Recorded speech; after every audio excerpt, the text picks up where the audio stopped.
Baiklah pemirsa, kita awali dengan laporan perdana. Saudara, Wakil Gubernur Provinsi Kalimantan Timur, Haji Hadi Mulyadi secara resmi membuka Temu Karya Taman Budaya se-Indonesia ke-21 dengan diawali parade mobil hias.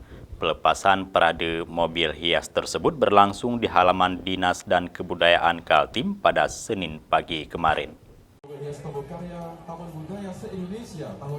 Beragam mobil hias dari berbagai provinsi se-Indonesia melewati jalan utama Kota Samarinda, Provinsi Kaltim, termasuk mobil hias UPTD Taman Seni dan Budaya Aceh.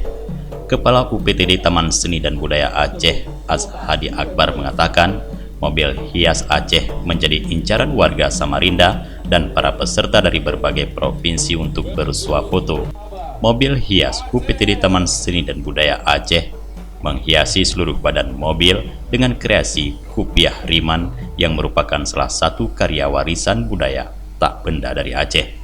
Sekretaris Direktorat Jenderal Kebudayaan RI, Dr. Handes Fitra Arfa, dalam sambutannya mengatakan, Temu Karya Taman Budaya se-Indonesia merupakan ruang untuk pembangunan seni dan budaya serta untuk meningkatkan keberagaman budaya se-Indonesia. Wakil Gubernur Kaltim, Haji Hadi Mulyadi mendukung sepenuhnya Temu Karya Taman Seni Budaya se-Indonesia dan ini menjadi ajang silaturahmi.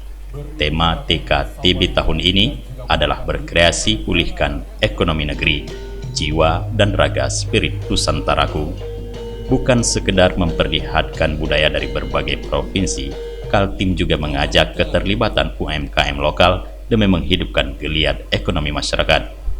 Ya, sebenarnya Samarinda dengan Aceh itu jaraknya cukup jauh yang harus ditempuh 2 kali penerbangan, 3 kali dari Aceh ke Medan dan Medan Jakarta dan Jakarta Samarinda Balikpapan.